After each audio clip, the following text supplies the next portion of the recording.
चलिए नमस्कार, स्वागत है आप सभी का जीके जेएस के क्लास में। आज हमारी जीके जेएस की दूसरी स्पेशल क्लास है। इसके पहले मैंने 1 से 20 तक के क्वेश्चन करवाए थे पहली क्लास में, उसको आप देख सकते हैं, लिंक आपको प्लेलिस्ट में मिल जाएगी। दिल्ली पुलिस स्पेशल हम 2 क्लासेस करवा रहे हैं, एक जीके जेएस की हो गई और एक हो गई कंप्यूटर की। तो कंप्यूटर और जीके जेएस हम डेली करवा रहे हैं, तो आप लोग चैनल को सब्सक्राइब कर लें। और चैनल को सब्सक्राइब इसलिए भी कर लें क्योंकि डेली सुबह 6 बजे अपनी डेली सुबह 6 बजे होती है करंट अफेयर की क्लास, जिसका नोटिफिकेशन जो आपको मिल जाए, और डेली सुबह 6 बजे करंट अफेयर की क्लास आप लोग ज्वाइन कर सकें। तो चलिए क्लास को स्टार्ट करते हैं। तो 1 से 20 तक के क्वेश्चनों को मैंने पिछली क्लास में करवाया था, तो अभी करेंगे 21 से लेकर के। ठीक, तो आज हमारा पहला क्वेश्चन है, आप लोग सभी बताते जाएंगे। चलिए क्वेश्चन कह रहा है, वायुमंडल में ग्रीन हाउस गैस पृथ्वी के अधिकांश उत्सर्जित किन चीज़ों को अवशोषित करती है और निचले वायुमंडल को गर्म करती है। आप पहले समझेंगे ग्रीन हाउस गैसें क्या होती हैं। तो जब भी पृथ्वी पर वायुमंडल में मौजूद गैसें सूर्य की गर्मी को फंसा लेती हैं, जिसकी वजह से निचला जो वायुमंडल है ये गर्म हो जाता है, उसे ही ग्रीन हाउस गैसें कहा जाता है। देखिए, सूर्य की ऊर्जा जब पृथ्वी पर आती है तो कुछ ऊर्जा जो है पृथ्वी से परावर्तित होकर के अंतरिक्ष में चली जाती है, और कुछ ऊर्जा पृथ्वी के वायुमंडल पर ही फंस जाती है। ठीक, जिसकी वजह से निचला वायुमंडल जो है गर्म हो जाता है, और उसे ग्रीन हाउस गैसें कहा जाता है। जिसमें सबसे ज़्यादा मौजूद है CO2, कार्बन डाइऑक्साइड। यह सबसे ज़्यादा तापमान को अवशोषित करती है, और इसकी वजह से ही तापमान जो है गर्म हो जाता है। जिसमें आता है आपका औरक्त किरणें। बिल्कुल बी इज करेक्ट आंसर। औरक्त किरणें जो हैं यह अवशोषित होती हैं और वायुमंडल गर्म हो जाता है, तो बी इज करेक्ट आंसर। वायुमंडल में ग्रीन हाउस गैसें पृथ्वी के अधिकांश उत्सर्जित औरक्त किरणों को अवशोषित करती हैं, जिसके वजह से निचला वायुमंडल गर्म हो जाता है, तो बिल्कुल बी इज करेक्ट आंसर। अगला क्वेश्चन कह रहा है, पूंजी अर्थव्यवस्था के अनुसार किस वर्ष भारत तीसरी सबसे बड़ी अर्थव्यवस्था बनाने जा रहा है। तो सबसे पहले समझेंगे पूंजी अर्थव्यवस्था क्या होता है। तो एक स्वतंत्र आर्थिक अनुसंधान व्यवसाय है। पूंजी अर्थव्यवस्था एक स्वतंत्र आर्थिक अनुसंधान व्यवसाय है, जिसमें आपको बता दें, जिसके अनुसार भारत अमेरिका चीन को छोड़कर तीसरी सबसे बड़ी अर्थव्यवस्था बनाने के मार्ग पर है। इसमें प्रतिवर्ष आपको बता दें, इसमें प्रतिवर्ष 6% GDP बढ़ने का अनुमान लगाया गया है। हाल ही में भारत व्यापार विनिमय दरों पर दुनिया की 5वीं सबसे बड़ी अर्थव्यवस्था बनाने के लिए ब्रिटेन को भी पीछे छोड़ चुका है। तो इसका लक्ष्य रखा गया है 2030 तक। बिल्कुल 2030 तक भारत जो है पूंजी अर्थव्यवस्था के अनुसार वर्ष तीसरे नंबर पर आ जाएगा। ठीक, तो डी इज राइट आंसर। बिल्कुल डी इज करेक्ट आंसर। चलिए अगला क्वेश्चन बताना होगा। अगला क्वेश्चन है, नेताजी सुभाष चंद्र बोस राष्ट्रीय खेल अनुसंधान केंद्र कहाँ स्थित है। तो नेताजी सुभाष चंद्र बोस राष्ट्रीय खेल अनुसंधान केंद्र पंजाब के पटियाला में स्थित है। ठीक, पंजाब के पटियाला में स्थित है, नोट करेंगे। और इसकी स्थापना 1961 में की गई थी। इसकी स्थापना 1961 में की गई थी। तब इसका नाम हुआ करता था भारतीय खेल प्राधिकरण। और इसका नाम बदल करके, नोट करेंगे, 1976 में इसका नाम बदलकर नेताजी सुभाष चंद्र बोस राष्ट्रीय खेल संस्थान रख दिया गया है। ठीक, तो नेताजी सुभाष चंद्र बोस राष्ट्रीय खेल संस्थान पंजाब के पटियाला में स्थित है, जिसकी स्थापना 1961 में की गई है। ठीक, तो सी इज राइट आंसर। चलिए अगला क्वेश्चन बताना होगा। अगला क्वेश्चन है, धोंटू पंत का मूल नाम क्या था। तो नाना साहब को बोला जाता था धोंटू पंत। ठीक, नाना साहब को बोला जाता था धोंटू पंत। नाना साहब 1857 का विद्रोह कानपुर में इन्होंने नेतृत्व किया है। कानपुर से इन्होंने नेतृत्व किया है। और 1857 में नाना साहब का सेनापति थे तात्या टोपे। ठीक, तात्या टोपे जो हैं ये सेनापति थे नाना साहब के 1857 के विद्रोह के समय। और नाना साहब जो है दिवंगत पेशवा बाजीराव के दत्तक पुत्र। ठीक, नाना साहब जो हैं दिवंगत पेशवा बाजीराव के दत्तक पुत्र थे, तो बिल्कुल सी इज करेक्ट आंसर। नाना साहब को धोंतू पंत के नाम से भी जाना जाता है। चलिए अगला क्वेश्चन बताना होगा। अगला क्वेश्चन है, निम्नलिखित में से कौन सा युग्म सही नहीं है। तो सबसे पहले देखेंगे, मोहम्मद बिन तुगलक दीवाने को ही। बिल्कुल, मोहम्मद बिन तुगलक कृषि के लिए एक स्पेशल संस्था की स्थापना किया था, जिसका नाम है दीवाने को ही। तो कृषि से संबंधित थी, ठीक, कृषि को लेकर के संबंधित थी। फिरोज शाह तुगलक दार उल खैरात। बिल्कुल, फिरोज शाह तुगलक ने दार उल खैरात संभाग की स्थापना किया था, जिसका मतलब होता था दान में वृद्धि। ठीक, दान में वृद्धि, दार उल खैरात दान में वृद्धि। ठीक, और अलाउद्दीन खिलजी दीवान रियासत। बिल्कुल, अलाउद्दीन खिलजी ने दीवान रियासत की स्थापना किया था, जिसका मतलब होता है मूल्य नियंत्रण विभाग। मूल्य, नोट करेंगे, मूल्य नियंत्रण विभाग। ठीक, और इल्तुतमिश दीवाने बंदगान, ये गलत हो जाएगा। ठीक, क्योंकि इल्तुतमिश ने दीवाने बंदगान का स्थापना नहीं किया है। दीवाने बंदगान की स्थापना किया है फिरोज शाह तुगलक। तो इसका फिरोज शाह तुगलक, दीवाने बंदगान का मतलब होता था गुलामों के विभाग की स्थापना। ठीक, दीवाने बंदगान का मतलब गुलामों के विभाग की स्थापना। ठीक, तो डी इज करेक्ट आंसर। ठीक, तो मोहम्मद बिन तुगलक दीवाने को ही, ठीक, जो कि कृषि से संबंधित था। फिरोज शाह तुगलक दारुल खैरात, जो कि दान में वृद्धि। और फिरोज शाह तुगलक का ही दीवाने बंदगान, जिसमें गुलामों का एक विभाग था। और अलाउद्दीन खिलजी दीवाने रियासत, जिसमें मूल्य नियंत्रण वाला एक विभाग था। ठीक, तो डी इज राइट आंसर। चलिए अगला क्वेश्चन बताना होगा। अगला क्वेश्चन है 3 तलाक को किस अनुच्छेद का उल्लंघन माना गया है? तो 3 तलाक को अनुच्छेद 14 का उल्लंघन माना गया। समझिए कैसे। अनुच्छेद 14 में है समानता का अधिकार, नोट करेंगे। अनुच्छेद 14 में है समानता का अधिकार और अनुच्छेद 14 से लेकर के 32 तक सभी हमारे मौलिक अधिकार हैं, ठीक। तो जब 3 तलाक समानता का अधिकार जब अनुच्छेद 14 में है तो 3 तलाक सिर्फ मुस्लिम वालों को ही क्यों, ठीक। इस चीज़ को देखते हुए 3 तलाक को हटाया भी गया है। 2019 से 3 तलाक एक अपराध की श्रेणी में आता है। अगर कोई 3 तलाक करता है, चाहे किसी भी धर्म से संबंधित हो, अगर कोई 3 तलाक करता है तो उसको 3 साल की सज़ा और जुर्माना हो सकता है 2019 से, ठीक। इसे कानूनी अपराध घोषित किया गया है।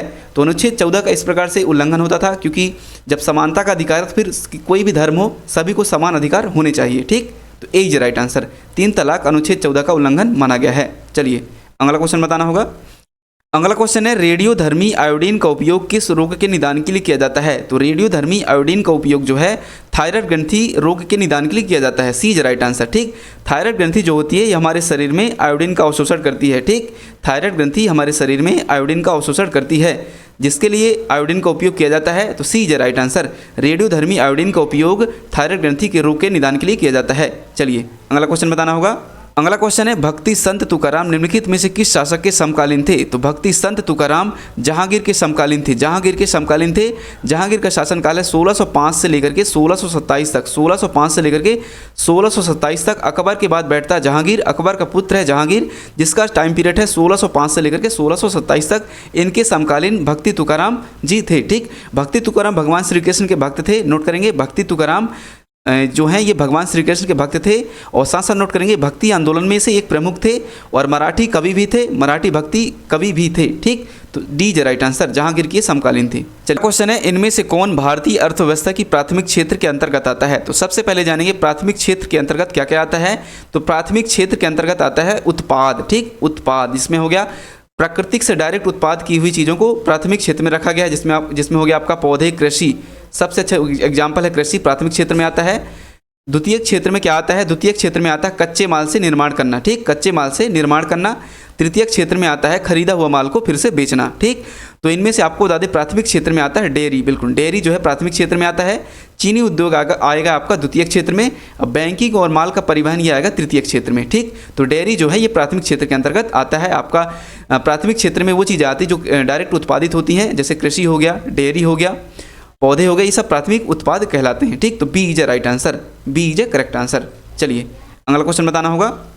अगला क्वेश्चन है भारतीय वायु सेवा के लिए स्वीकृत की गई नई शाखा का नाम क्या है? तो हाल ही में भारतीय वायु सेवा के लिए स्वीकृत की गई नई शाखा का नाम है हथियार प्रणाली शाखा। बिल्कुल ए is a correct answer.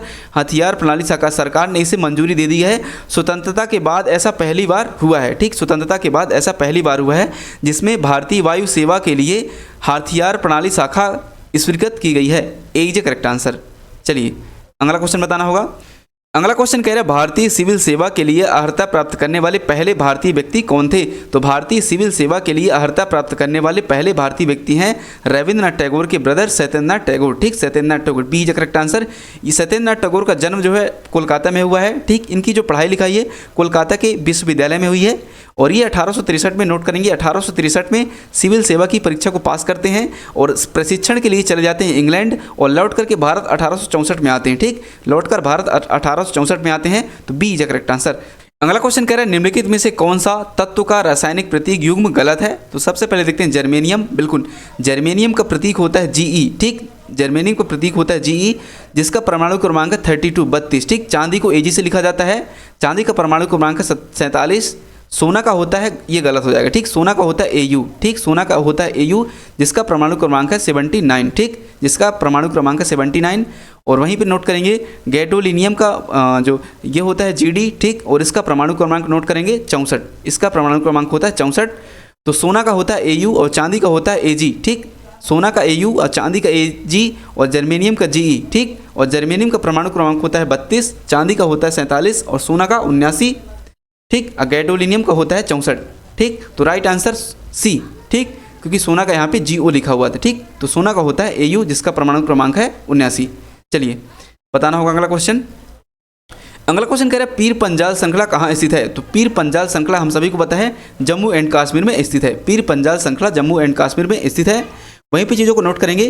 Pir Panjal श्रृंखला जो है निम्न हिमालय की सबसे बड़ी श्रृंखला है, निम्न हिमालय की सबसे बड़ी श्रृंखला है जिसमें हिमाचल प्रदेश का भी भाग है और जम्मू कश्मीर भी शामिल है। ठीक, तो C is right answer, C is correct answer. चलिए अगला क्वेश्चन बताना होगा।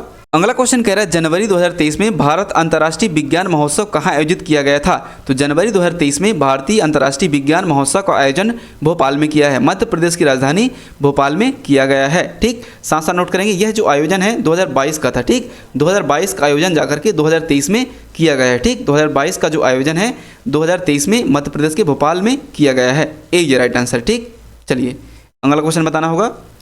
अगला क्वेश्चन कह रहा है गौतम बुद्ध ने सारनाथ में अपना पहला उपदेश किस में दिया था? तो गौतम बुद्ध ने अपना पहला उपदेश सारनाथ में दिया, वाराणसी सारनाथ में दिया है। ठीक, और सबसे ज़्यादा गौतम बुद्ध ने अपने उपदेश कहाँ दिए हैं? ये बिहार के श्रावस्ती में दिए हैं। ठीक, बिहार के श्रावस्ती में दिए हैं। तो गौतम बुद्ध ने अपना पहला उपदेश जो है वाराणसी सारनाथ में दिया है, जिसमें धर्म चक्र प्रवर्तन मुद्रा से संबंधित है। ठीक, बी इज राइट आंसर। और गौतम बुद्ध नोट करेंगे गौतम बुद्ध का जन्म होता है 563 बीसी में। ठीक, 563 बीसी में गौतम बुद्ध का जन्म होता है नेपाल के लुम्बिनी जगह में। और 35 वर्ष की आयु में नोट करेंगे 35 वर्ष की आयु में इन्हें अरुबेला नामक स्थान पर पीपल के वृक्ष के नीचे निरंजना नदी के किनारे पूर्णिमा की रात्रि में इन्हें ज्ञान की प्राप्ति होती है। ठीक, तो बी इज राइट आंसर, धर्म चक्र प्रवर्तन मुद्रा। चलिए अगला क्वेश्चन बताना होगा। चलिए अगला क्वेश्चन कह रहा है मछली के हृदय में कितने कक्ष होते हैं? तो मछली के हृदय में होते हैं टोटल 2 कक्ष, एक अलिंद और एक निलय। ठीक, वहीं पे चीज़ों को नोट करेंगे उभयचर और सरीसृप। नोट करेंगे उभयचर और जो सरीसृप होते हैं इनमें टोटल 3 कक्ष होते हैं। उभयचर और सरीसृप में टोटल 3 कक्ष होते हैं, जिसमें 2 अलिंद और एक निलय। ठीक, 2 अलिंद और एक निलय। ठीक, और नोट करेंगे मगरमच्छ और पक्षियों और स्तनधारियों में टोटल 4 कक्ष होते हैं। तो मनुष्य में भी 4 कक्ष होंगे। तो नोट करेंगे एक बार फिर से, मगरमच्छ हो गया और पक्षी हो गए और स्तनधारी जितने भी हैं इनमें 4 कक्ष होते हैं। ठीक, और उभयचर में आता है आपका मगरमच्छ, लेकिन मगरमच्छ को छोड़ करके उभयचर और सरीसृप में टोटल 3 कक्ष होते हैं। तो ए इज करेक्ट आंसर। चलिए अगला क्वेश्चन बताना होगा। चलिए अगला क्वेश्चन कह रहा है बाबर का मकबरा कहाँ स्थित है? तो बाबर का मकबरा स्थित है काबुल में। ठीक, 3 व्यक्तियों को छोड़ के बाकी सभी का मकबरा भारत में स्थित है। एक हो गया आपका बाबर का मकबरा काबुल में है। ठीक, नोट करेंगे बहादुर शाह जफर द्वितीय का मकबरा है म्यांमार में। नोट करेंगे म्यांमार में।